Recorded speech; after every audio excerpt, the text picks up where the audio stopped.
So before this episode even really begins, I wanted to take some time at the beginning of it to apologize. I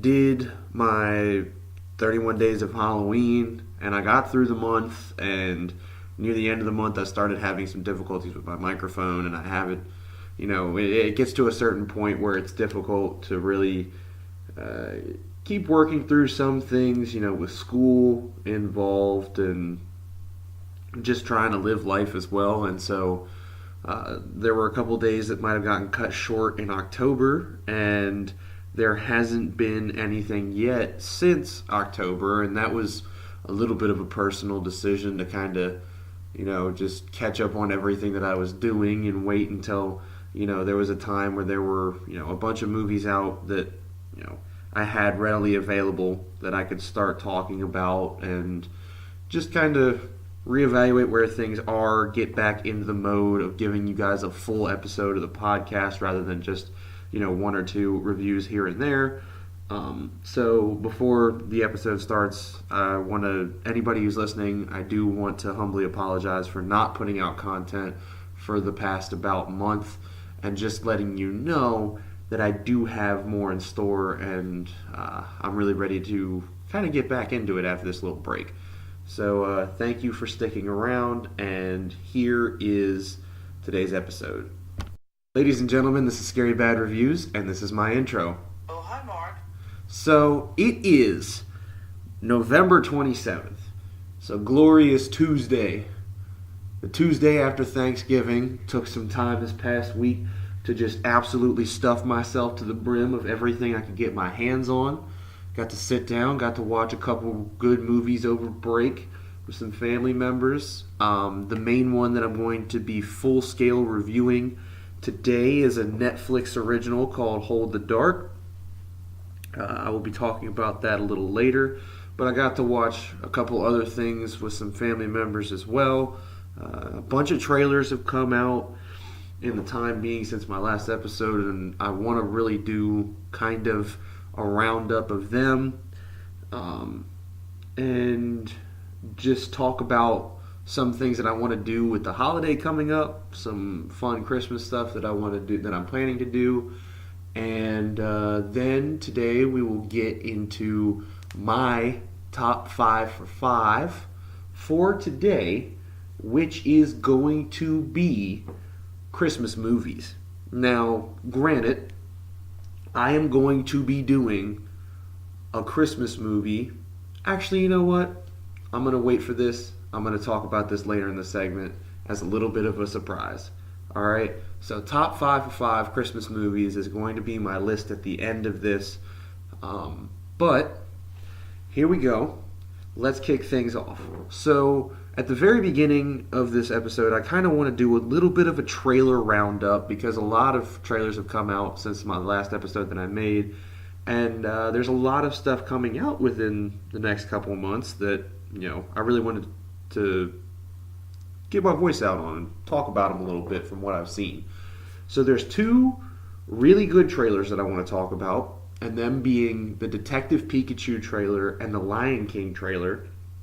There's one trailer that is 50-50 depending on which trailer you watch, and that is Into the Spider-Verse. Now, this one doesn't necessarily have so much to do with anything of the actual movie. It's just a complicated situation with the trailer that I'm going to talk about. And the last one I want to talk about is a trailer that's inherently bad and looks like the movie's going to be bad, and that is Disney's The Nutcracker and the Four Realms. So, talking about the trailers that I think look good. First off is Detective Pikachu.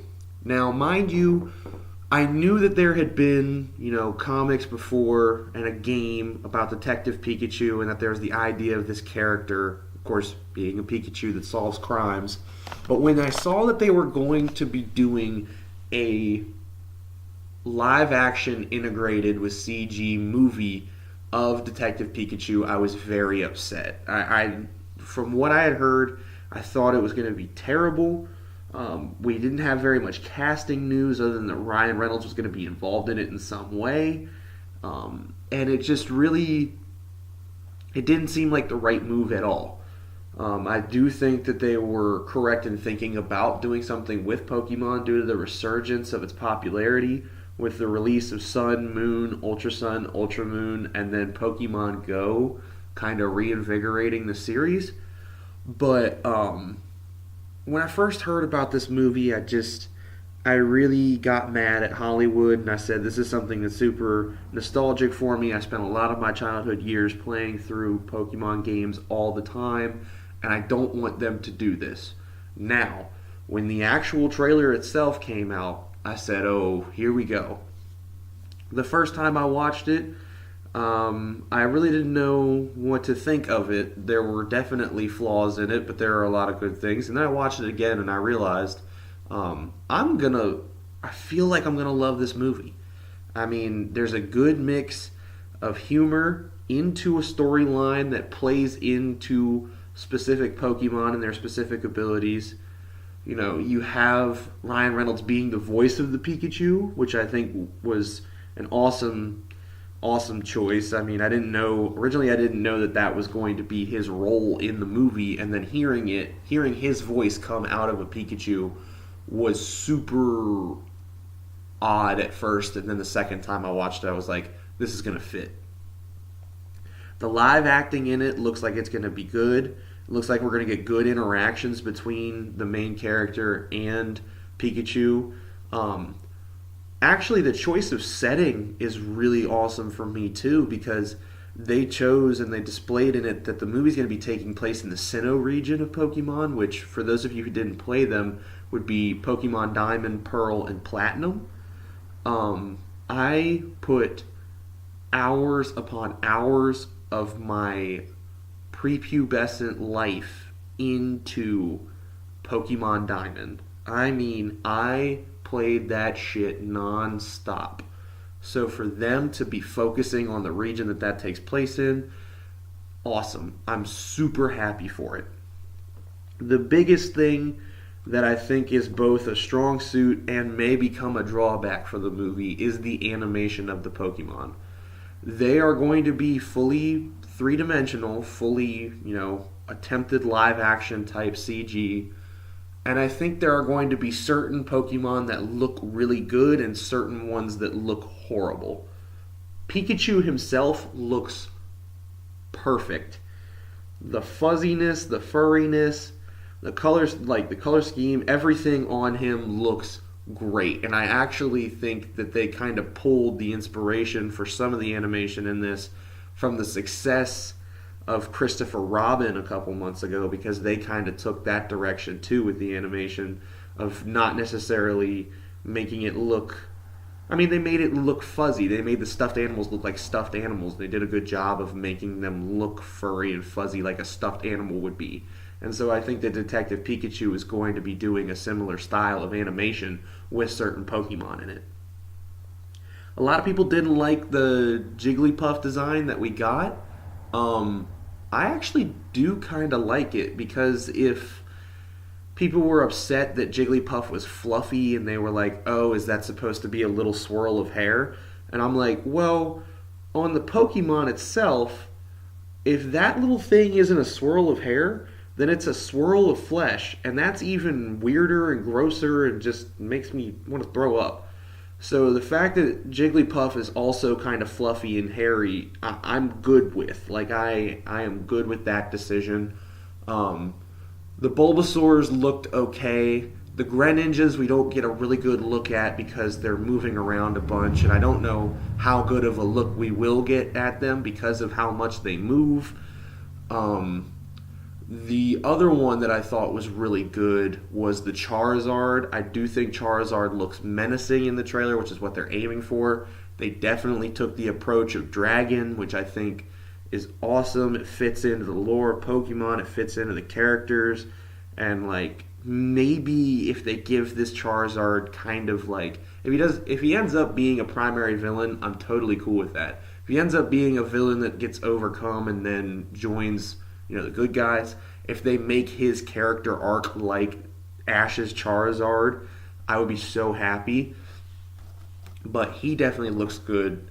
The biggest area of conflicting opinions And I think that there's kind of a general consensus that it looks somewhat accurate, but it's just haunting and nightmarish is the Mr. Mime that we get at the end of the trailer. Because Mr. Mime is an absolute grotesque Pokemon either way. Like, I don't know anybody who prefers to have a Mr. Mime as one of their main Pokemon, but the way that he looks is kind of accurate to the two-dimensional sprite that we get. And so I'm not super upset that that's how they chose to make him look. I just don't like that that's how he naturally looks. Like, I think that's just unfortunate. And I do think it was a really funny moment where, like, Pikachu gets ready to jump at him and then it hits the barrier, because I was like, oh, Mr. Mimes may move his barrier. But that trailer has me definitely very excited for the movie, and I'm super happy that they're doing it in a way that looks good. And I can't wait until May to be able to go see it. I was really pleasantly surprised by that one. Another CG focused movie that's coming out is, as most everybody now knows, is the remake of The Lion King. This movie is absolutely stacked from top to bottom already with the voice cast. I mean, you have Donald Glover, Beyonce, Seth Rogen, Billy Eichner, James Earl Jones. You got Eric Andre playing one of the hyenas, which makes me so happy. You have John Oliver in it. I mean, the voice cast is stacked from top to bottom. And so when we saw that list and the people in the cast, we were excited for that. But all we needed to know was, how is this going to look? What are they going to do with it? Because they said that they were going to focus on making it closer to a live action remake. Granted, if you honestly thought they were going to make it live action with lions and, boars and meerkats and all that, then you're a fucking dumbass. But we finally got the first trailer for it, and again, the animation is definitely hyper detailed. You get a sense of fuzziness from the animals that actually do have fur and hair on them. And I think probably the coolest part about this trailer, and this was actually pointed out originally in a split screen video posted by some guys that I listen to all the time, Lights Camera podcast. They posted a video of the trailer for the original Lion King and this one, and it's actually a basic shot-for-shot remake.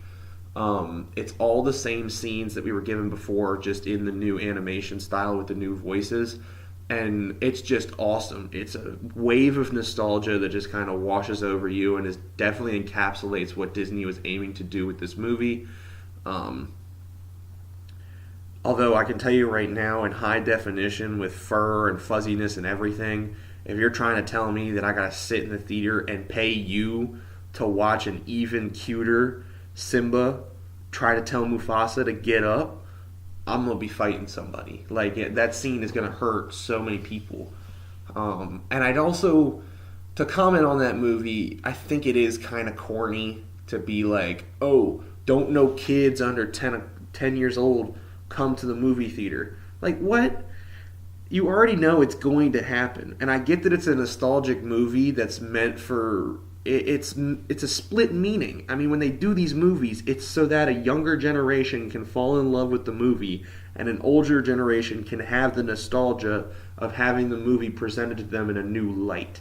Like, it's not meant for us to compete. It's not meant for an older generation to be like, these movies were meant for us. Like when Incredibles 2 came out, people were like, oh, keep your kids out the theater because the first one came out when we were young and now the second one's coming out, so please keep everybody away. And I don't think that's the mindset people have to have.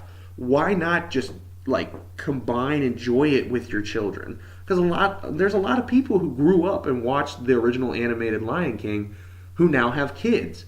And so it's like, they have the mindset of, I enjoyed this as a child, and here's a new way for me to be able to enjoy it with my children. And I think that's the kind of mindset you have to go into it with, even if you don't have children yourself. So it's kind of hard to figure out that version of empathy, but, like, I think that's what we need to do. I don't think, like, saying that you're going to fight some kid because he's coming to see The Lion King before you, ain't it. That's just not it. So, but all in all, that movie, of course, looks great. I'm super happy with the way that they're taking it, with the direction everything's going. I can't wait to hear all the voices. And it's just another one that I'm super excited for that's coming out next year. So to move on from that, we have a solid 50-50 situation. Now this 50-50 situation is not necessarily predicated on the movie itself, because I'm super excited about the movie itself because of its content, but it's Into the Spider-Verse, which is Sony's animated foray into the Spider-Man universe and how there are multiple different Spider-Mans in multiple different universes existing at the same time. The original trailer that we got was a very short teaser and only gave us a quick little glimpse into Miles Morales, but then later on we got a full look into all the different Spider-Men and women that we are going to get in the movie. The full trailer that shows us includes Peter Parker, Miles Morales, Spider-Gwen, Spider-Man Noir, Spider-Man 2099, Spider-Ham. Like, that trailer is awesome. It's a hefty, 3 minutes and some change. You get a good glimpse into what the movie's going to be about, the difference in animation styles we're going to get from universe to universe, the voices that we're going to hear in it, the storyline. You get a little bit of everything, and it definitely highlights the main point of the movie, and that it's going to be multiple universes. There's also another trailer that is their current TV spot. I saw it in a couple NFL games over this past week that is about 50 seconds long and only gives us detailed movie scenes that we didn't get in the original 30-second teaser. It's full movie scenes, but they're only on Miles Morales, and you have no idea. I get that nowadays people have internet. I get it. And people go to the internet to see trailers first because they don't always get to the movies when they're first released. But in the odd case that someone who could be interested in this hadn't seen anything until the trailers were on TV, could be totally not into this movie because it's only about one Spider-Man. This 50-second trailer didn't show any of the other Spider-Man. And so I think that that's definitely a really poor job by Sony's marketing company to say, hey, we're going to greenlight this trailer to go on national television a couple times a game and not have it fully display the biggest aspect of our movie. Because the only thing that's going to differ this movie from the other Spider-Man movies that we've gotten before is that it's including other Spider-Man other than Peter Parker. So I think that they definitely dropped the ball on that trailer. It doesn't change anything for me. I'm still definitely very excited to see the movie. I'm in love with the fact that they're doing different animation styles for each Spider-Man, and I think that that's going to kind of layer into this crazy looking movie that's going to just be a lot of fun. But I think that their marketing and advertisement company really dropped the ball on this. It really messed up what they were aiming to do. And so I wanted to talk about that because I saw it and I had the conversation with some people that were watching the game with me, and I'm like, that's not what the movie's going to be about. That's really a bad representation of it. So that's a little bit of 50-50. But the bad trailer that I have seen, I've seen it a good couple times on TV as well as the internet, and now their full-fledged marketing stuff is coming out, so now they have products in the stores and everything just in time for Christmas. And it's Disney's The Nutcracker and the Four Realms. This is another one of Disney's actual live-action forays with real people in them, combined with CG, based off of older stories that they're trying to reboot. And this one is another one that's just not going to work. I don't know why Disney didn't realize we didn't like the Alice in Wonderland movies that they did with Tim Burton. But we were pretty adamant about it, especially with the second one, Alice in the Looking Glass. I thought that we made it pretty clear that the movie kind of stunk. The movie was pretty shit. So I don't know why they keep trying to break this formula into our heads. But they're still adamant about it. They're still going to try it. I mean, they had the two Alice in Wonderland movies, and then what was it earlier this year? Wrinkle in Time. That all three of them were just panned for their visuals and their writing and everything, where everyone has said they're spending too much money on these movies to try to get big scale actors and big scale CGI, and they're not writing a complete movie. And this is just going to be another one of those movies. It's just laid with CGI in some of the worst ways. And just watching it every minute just reminded me of the disappointment that I had with the first Alice in Wonderland movie, because I was super excited for it. I'm a huge Tim Burton fan, and taking something like Alice in Wonderland and combining it with his art style would have been really cool. But upon watching it, I was A, confused, B, mad, and C, asking for my money back. Because it was just this amalgamation of horrible special effects and zero writing, and it's basically like they get two or three big scale actors, throw them into a room with nasty ass costumes on, and say, do whatever the fuck you want to. Like, we'll figure the rest of it out. Just say whatever you want to into a camera for about 2 hours. We'll cut a little bit, and you're good to go. And we'll give you however many millions that you want. So I was kind of disappointed to see that they were trying to do that again. But it is Disney, and at the end of the day, they're going to make their money back because kids will want to see the movie, and it's somewhat Christmas themed. Disney also has a new version of Mary Poppins coming out soon, I believe, as well. And that one I'm kind of 50-50 on. I don't know as much about the graphics in that one and the animation. But I don't know. This is the side of the Disney remakes that I'm against. I am for the remakes of their two-dimensional cartoon classics, like them redoing The Lion King and Dumbo and Aladdin. I'm actually for those, but these other ones that they're redoing, like Mary Poppins and Alice in Wonderland and Wrinkle in Time and that kind of stuff, I'm really kind of against, because they haven't worked and they don't do well. So we'll see where all these movies go, but hoping to get a couple more trailers coming in soon. There's rumors that we might be getting an Avengers 4 trailer within the week. I don't know how much I believe that, but if it does happen, you will definitely hear about it from me as soon as possible. That's a really big deal. But yeah, just kind of wanted to do a trailer wrap up.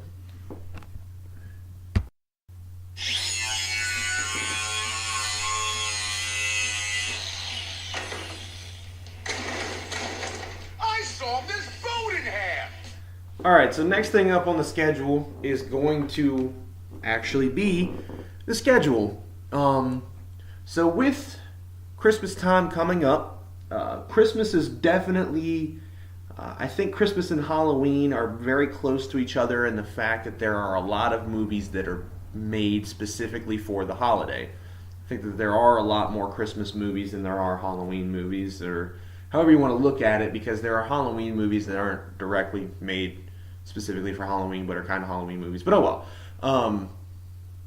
With Christmas movies being a large part of Hollywood and Hollywood having its interaction with the holiday, my plan up until Christmas itself is to have an episode the Monday of each week. Mind you, I'm already fucking late because it's Tuesday today. Brilliant, I know. But the Monday of each week, have a standard episode with a normal movie that I watched, have a normal discussion about news or trailers or something in the industry, have a normal 5 for 5, and then on Friday of each week, I will put up a slightly shorter episode with a review of a Christmas-specific movie and a Christmas-specific 3 for 3. Now, I know I normally do 5 for 5s, but with the Christmas one, I think a 3 for 3 might be a little bit better because it'll be a little bit more specific things like Christmas foods or drinks or, aspects of parties and stuff like that. So each Friday will be kind of a bonus holiday episode for the week where you will get a full scale review of a classic Christmas movie, or maybe even two, and a 3 for 3 pertaining to the holidays. Um, that's just kind of where my thought process was. I love Christmas movies, and a lot of them are so ingrained in traditions around the holidays. I mean, you have A Christmas Story, Elf, The Grinch, National Lampoon's Christmas Vacation. You have so many of them that are now a part of people's traditions around the holidays and play such an important part in their family's view of the holidays that I think it's necessary to talk about them. So, like I said, I'll reiterate it. Monday, you get a full new standard episode. You get a normal movie. You get a normal discussion. You get a normal 5 for 5. On Fridays, you're going to get 1 or 2 holiday reviews and a holiday 3 for 3, just to kind of celebrate the time passing by. And yeah, happy holidays, guys. You know, I really want to get into the Christmas spirit, and what better way than watching some Christmas movies. So I hope you guys are as excited for that as I am. Damn, boy, he's thick. Boy, that's a thick-ass boy. Damn. Alright, so to get into our full-scale review of the Netflix original Hold the Dark, this movie was kind of, it's not really all over the place because there's not a whole lot of things that happen in the movie, so it's not really all over the place, but you really do feel like you don't know what's going to happen next in a lot of situations in the movie. The basic synopsis is that this woman believes that her son has been taken by wolves. She lives in Alaska, and she believes her son has been taken by a pack of wolves. And so she calls in a man who's a nature specialist who lived with wolves for a year. And she says, "Can you hunt them down for me? Can you find my son? Can you bring him back?"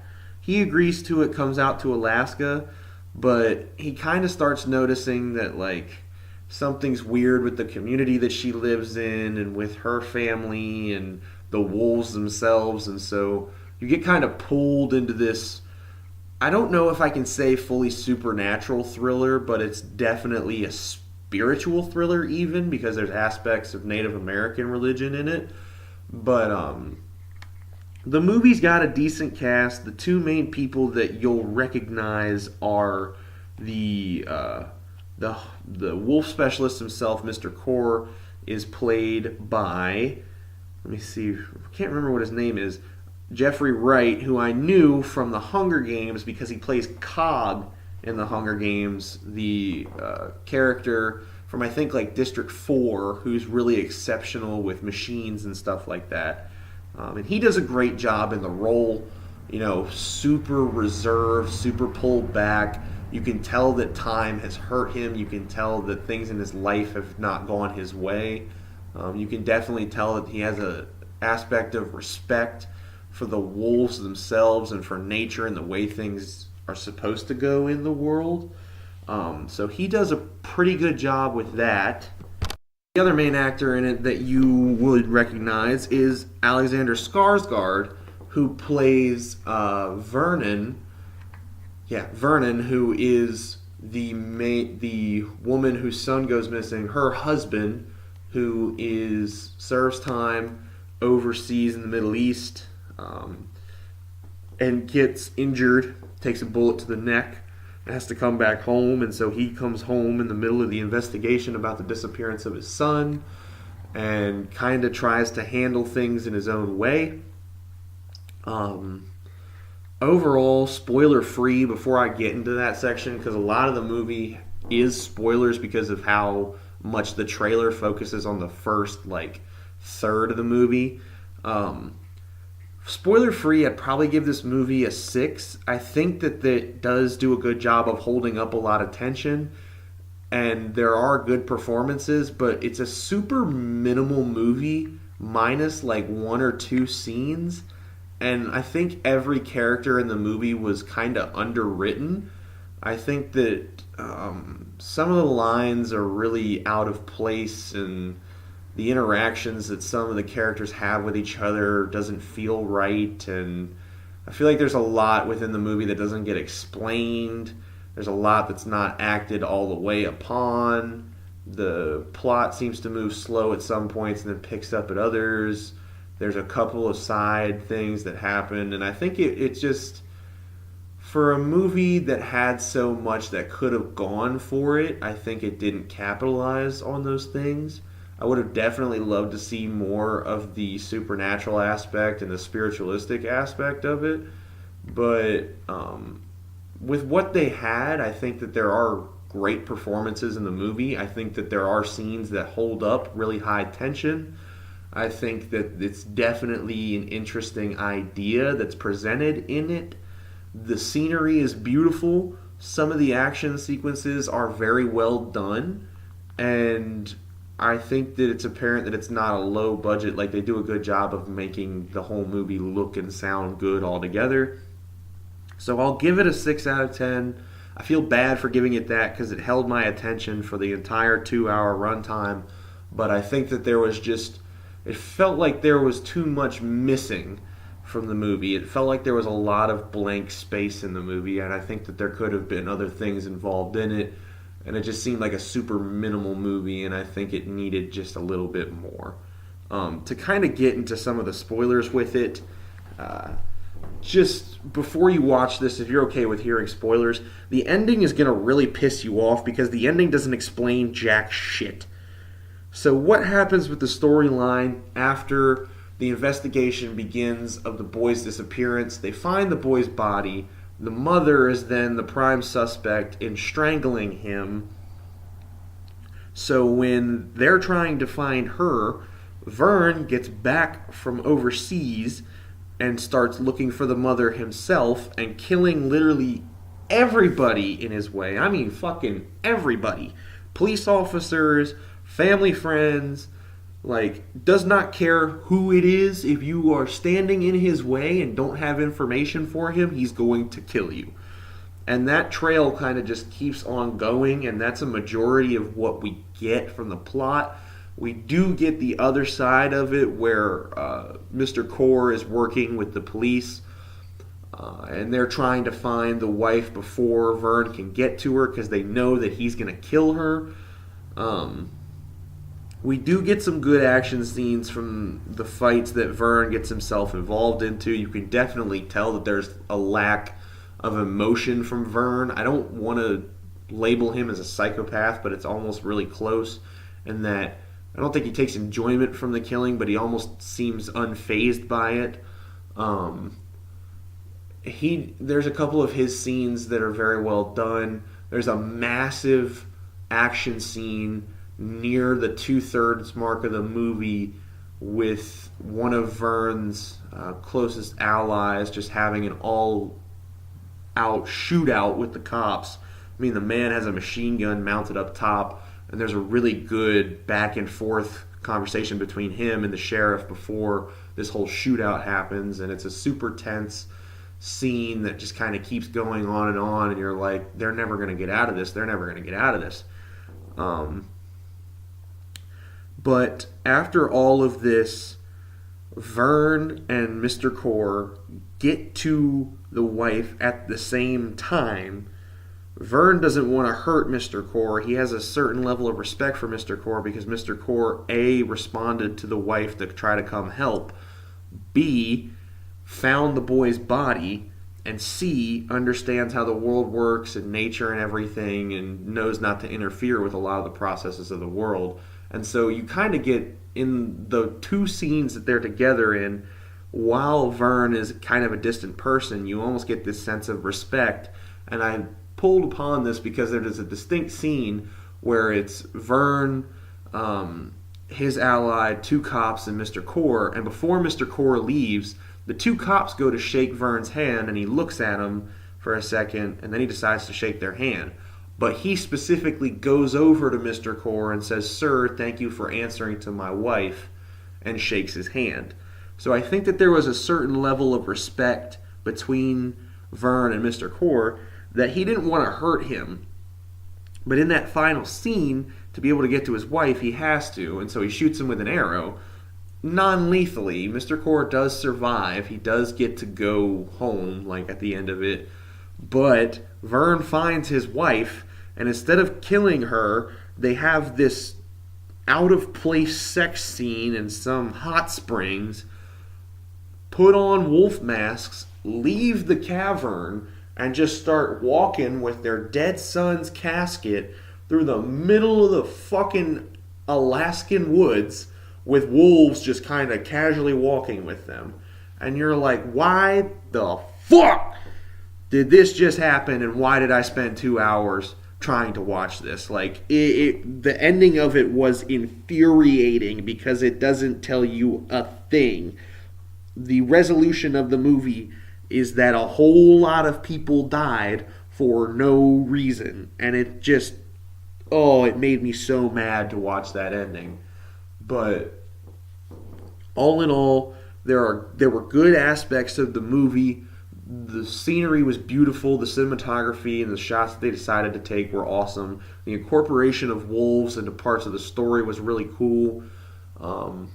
The chase aspect of it was well done. The tension always remained high, even in scenes where it was supposed to be relaxed.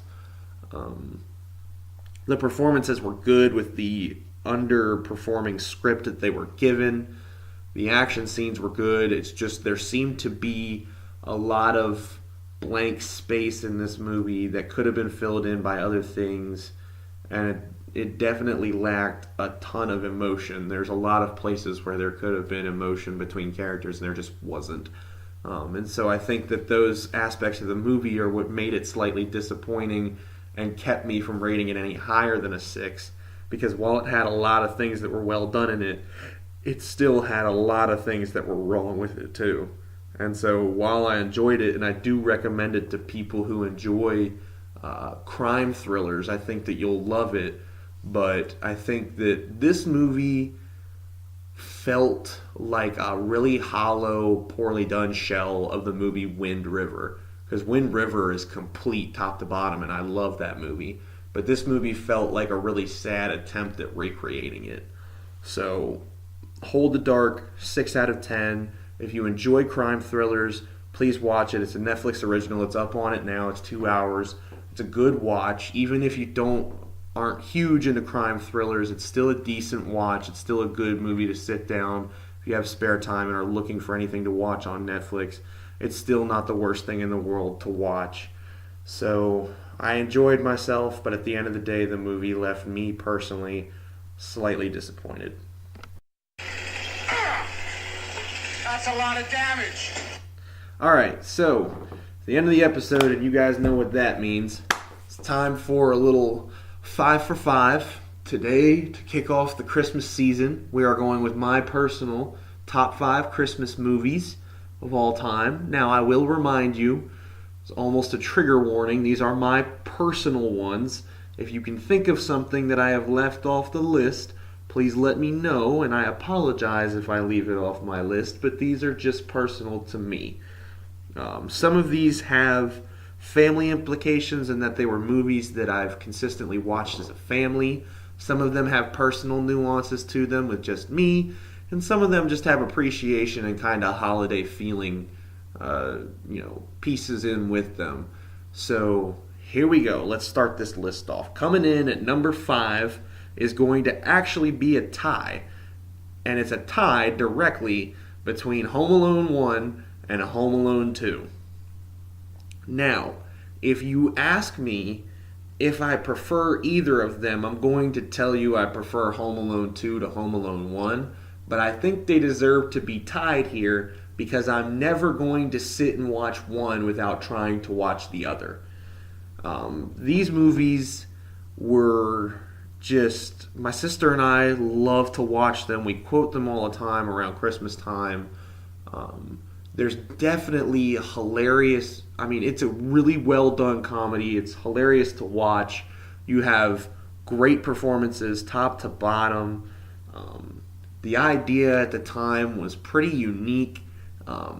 As someone who watches a lot of movies, some of the traps and things that Kevin sets up in the house are awesome, and I love their setup. And it definitely took some time to think those things out. Um, I think that just they're a whole lot of fun, and it's super Christmas time. They're Christmas time movies without focusing too heavy on the actual Christmas aspect. I mean, these are movies that you could watch at any time from Thanksgiving night up until the actual day of Christmas, and you could even get away with watching them for a couple weeks after Christmas. Um, these movies, while they center around the idea of traveling for Christmas, they don't necessarily need to be associated directly with the holiday, like in terms of when you're watching it. But I love them. I love the fun involved in them. I love the traps that he sets, and I think that's one of the reasons I prefer the second one to the first one, is that he can set more traps and stuff in New York, and I feel like it's a little bit funnier because they kind of went a little over the top with some of the stuff in it. But for me personally, number 5 is going to be Home Alone 1 and 2. Number 4, for me personally, is going to be National Lampoon's Christmas Vacation. This one is hilarious because my father and I love to quote this movie all the time, because this movie highlights every single frustration that you are going to have when hosting people for Christmas. That's what the movie is completely and utterly centered around. I mean, mistakes with the food, mistakes with the lights, having to deal with your crazy ass relatives, having to deal with relatives that are just prudes and suck ups and terrible people. And that's what the movie is. That's what it's based upon, is the struggle that everybody has when they have to visit with family that they don't want to see, put up lights that they don't want to put up. It's just all the negative aspects of hosting people for Christmas, and I think it's absolutely hilarious, and it's super relevant. I think that's why people love this movie, and you get, of course, an incredible performance from Chevy Chase in it. And I can tell you right now, in my 21 years of living, it's an innumerable amount of, I can't even tell you how many times I heard the line, "The little lights aren't twinkling," just from having years and years of putting up Christmas lights with my dad. So I'm going to put National Lampoon's Christmas Vacation at my number 4 spot. My number 3 spot is going to be Elf. Elf is an incredible movie with a loaded cast, absolutely hilarious scenes, and it just really is one of those ones that you wait until Christmas Eve or even Christmas Day and you just put on and you just love every minute of the holiday and the fun that the movie brings. It's a great performance from Will Ferrell to kind of bring the childlike giant into play. It plays off of a lot of different traditions with Christmas. And it's just, especially with the time it came out in 2003, and with me being pretty young back then, I think it definitely played a role in my childhood as being, like the Christmas movie that, I wait until Christmas every year to watch. And I mean, everybody loves it. It's super quotable. It's enjoyable for all ages. It's a lot of fun. There's great costumes in it. There's great performances all around. And I really don't think of a whole lot negative I can ever say about the movie, because it's Christmas encapsulated in like an hour and 45 minutes. Like it's the perfect just combination of holiday spirit just thrown onto a DVD, and it's perfectly done. And I love every minute of getting to watch it, and I can't wait this year to watch it with my family because we always do. Number 2 for me, this is where a lot of people are going to be upset, is The Nightmare Before Christmas. Now, the aesthetic of the movie, the performances, the music, the combination of my 2 favorite holidays, the storyline, seeing the fall of man in an animated movie, the movie for me is complete top to bottom. And I classify this as a Christmas movie mainly because the majority of the movie is centered around Christmas. The plot is driven forward by the presence of Christmas. And so with that in mind, I usually wait closer to Christmas time to watch this movie, and I associate it a little bit more with Christmas because in my mind, Christmas is the main point of the movie. Um, with you know, and the movie just kind of fits my aesthetic. Some of the scenes in the movie are some of my favorite of all time. Some of the music in the movie is my favorite of all time. I always love artwork that incorporates the hill in the graveyard in the movie with Jack and Sally standing on top, especially when it has all the snow on it after they give Christmas back. Um, and I know that a lot of people are going to be like, what? That's not a Christmas movie, or what? Even if it is, it's not that good. Again, like I said, this is one that's going to make a lot of people upset because this is a personal favorite, and I know how much some people either despise the movie or don't associate it with any direct holiday. But for me personally, number two, I'm going with The Nightmare Before Christmas. Before I get to my number one, which I can already guarantee you is going to piss a lot of people off, some honorable mentions that I have. One of them is A Christmas Story. For me personally, I never made the connection with this. While it's always on TV on Christmas Day itself, I think it was a little bit before, a little bit too much before, like my generation. My family it wasn't their favorite. They didn't watch it every single year. So I never really grew a connection with it. I think it is a good movie. I do enjoy watching it. I think that it's funny and there's a lot of holiday fun in it, but I never made the same association with it that a lot of other people did. Another honorable mention for me, and this is a more recent one in my life, is Krampus. Krampus was, I believe, in theaters in 2015, if not 2016, and I think that it has the correct combination for me personally of a little bit scary, a little bit Christmas, and a little bit of fun. Like, there's definitely some humor throughout. It's definitely very close to the edge of black comedy rather than a horror movie. There's great character designs in it. The performances in it are awesome. There's definitely a holiday feeling, and you do kind of get a sense of the importance of Christmas from it. So I love going back and watching it now. My last honorable mention is Christmas with the Cranks. This is also another recent one. While the movie came out in 2006, I actually hadn't seen the movie until about 2 years ago. And it's definitely. I enjoy the movie a lot. It's definitely really funny.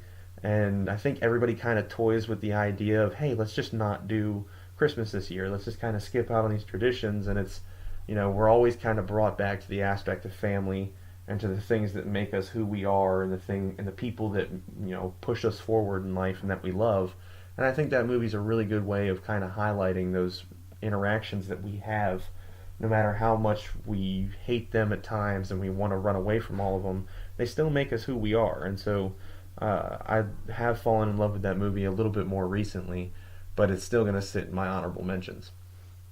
And now, for my highly controversial number one of all time, I am going to go with the 2003 live action edition of How the Grinch Stole Christmas. Here's the thing. Recently in my life, within the past 5 to 6 years, is when I became a horror movie nut. And one of the biggest aspects of horror movies that you learn to appreciate is costume design, is practical effects, any form of special effects. And that movie has so much of it so well done. The movie looks like it just flew off the pages of a Dr. Seuss book. All of the sets that they built, all of the makeup and costuming they did, the practical effects that they made. I mean, literally everybody in the movie has heavy facial prosthetics on to look like a Who. I mean, there's good performances in it as well. Jim Carrey's performance in the movie is iconic. It's hilarious. There's great lines in it. It's highly quotable. This year it's getting a whole bunch of meme treatment. And I find myself super happy to be able to sit and watch it every year because there's different things to appreciate every time I watch it. One year I'll say, oh, okay, these lines are really funny. One year I'll say, wow, that person's makeup is done really well. Another year I'll say, wow, they put a lot of time into that set. And I think that there's just so much from this movie to unpack that I just love all of it. And whether that's just me being biased from liking horror movies or not, and those kind of things play into those, I really do think that after sitting down and thinking about it, this is my favorite Christmas movie of all time so far because there's just so much to appreciate about it, and it really does feel like Christmas with how goofy it can be and the storyline in it. So, as much as that'll upset a lot of people listening to me, I'm pretty adamant about it. Like I'm pretty stuck to it. So, please, you can let me know how displeased you are, but just know that my opinion is not going to change, and I'm sorry. So that's it for my first episode back. Again, I'd like to thank you guys for kind of hanging in there with me during this break that I took. Um, Happy to get into this little holiday schedule that I'm going to be doing. Not sure entirely what movie I'm going to be covering this Friday yet, but you better get those rifles ready. All I'm going to say, those little, better get your BB gun out. If you know what I'm saying. I'm going to be covering the movie on Friday. Me having my 3 for 3 on Friday, kind of get ourselves into the holiday spirit. As always, like and subscribe. If you have recommendations for me in either standard or holiday movies, let me know down in the comments below. And thank you for listening.